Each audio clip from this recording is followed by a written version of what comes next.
Hi, welcome to my channel, or welcome back. I'm going to be doing my April, maybe May TBR. Also, kind of think of this list as a book haul too, because most of these books on this list I've been collecting over the past few months. So yeah, I guess it could be considered a book haul. So yeah. So the first three books that I'm going to be reading are rereads, and it's Nevermore by Jessica Townsend, Wondersmith, The Calling of Morgan Crow, and then the latest book in the series, which is Hollowpox, The Hunt for Morgan Crow, all by Jessica Townsend. The fourth book I'm going to read, I kind of also already started it. It's The Removed by Brandon Hobson. In the 15 years since their teenage son Ray Ray was killed in a police shooting, the Anoka family has been suspended in private grief. The mother, Maria, increasingly struggles to manage the onset of Alzheimer's in her husband, Ernest. Their adult daughter, Sonia, leads a life of solitude, punctuated by the spells of dizzy romantic obsession, and their remaining son, Edgar, fled home long ago, turning to drugs to mute his feelings of alienation. With the family's annual bonfire approaching, an occasion marking both the Cherokee national holiday and Ray Ray's death, and in a rare moment in which they openly talk about his memory, Maria attempts to call the family together from their physical and emotional distances once more. But as the bonfire draws near, each of them feel a strange blurring of the boundary between normal life and the spirit world. Maria and Ernest take in a foster child who seems almost miraculously to keep Ernest's mental fog at bay.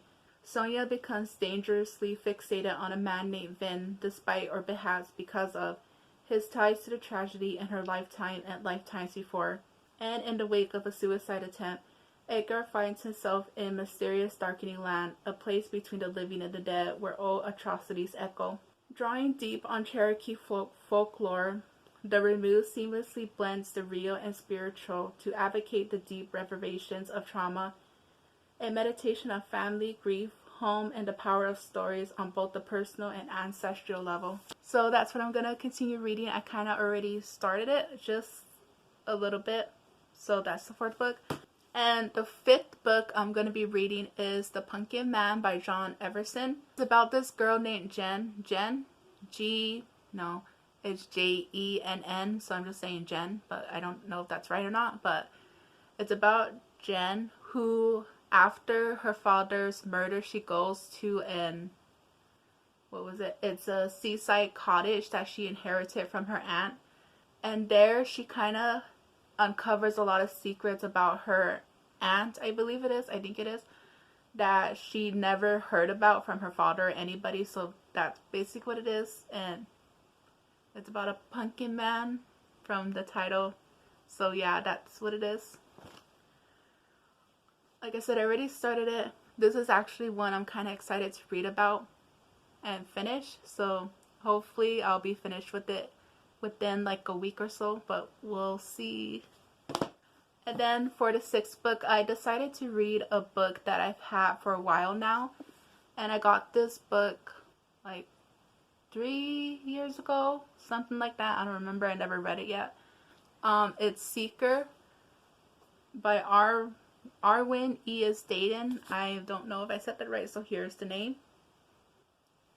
I really can't tell you what it's about. It's fantasy, I think it is. I'm not too sure. I think it is fantasy. I'm just gonna read this because it's just been on my shelf for a while now, and I decided just to try. Not sure how that's gonna go because fantasy is not really my theme that I gravitate towards, but we're gonna try to read it. And then I have two mangas that I'm gonna read. I'm gonna continue Promised Neverland. I'm gonna be reading volume 3 and maybe volume 4 if I finish this quick enough, which I probably will. So I probably will end up reading volume 4. But yeah, I'm gonna read this. And then I'm also going to read volume 1 of Given. So these two mangas I should get through really quickly. For the 8th book, I'm going to be reading Final Girls by Riley Sagar. Hopefully I said that right, but there's the author right there. Final Girls, if you don't know, it's a theme in horror movies where it's referring to the last person surviving a gruesome story in horror movies. And it's usually a female that survives, so that's why it's called a final girl. That's what this is basically about. It's about this group of final girls. So it's about this girl named Quincy who finds herself being a final girl, and she ends up joining this club of other final girls, and together they try to get over the gruesome experiences that they experience. Yeah. But after everything's kind of going well for them, one of the members, the first member, Lisa, ends up being found in a bathtub killed. After Lisa's death, Quincy is kind of forced to relive her moments in her own horror story, I guess. So that's basically what it is. She's trying to find out something. The synopsis didn't really give that much about it, just kind of a background of what the club was actually. And then the 10th and final book on my list is Final Girls. Oh, wrong book. Sorry. It's The Last Time I Lied by the same author. And it's about this girl named Emma who goes to this camp called Nightingale. And there her friends end up playing her friends who she's sharing a cabin with end up playing a game. But that night they end up disappearing, and Emma is basically the only one left. And she never knew what happened to the girls. So when she grows up, Emma is like an artist. And the owner of the camp that she went to as a teenager comes up to her and asks her to be a painter there. Comes up and asks her to be a painting instructor at the camp that she used to stay at when she was a teenager. And while she's there, she kind of uncovers weird clues around her cabin that she's assigned to. And also discovers why the girls disappeared in the first place. So that's what it's about. So that's all the books I'm going to be reading in April and maybe May. It depends how fast I get through them. Out of this list, these books right here are the ones that I'm really happy to get to.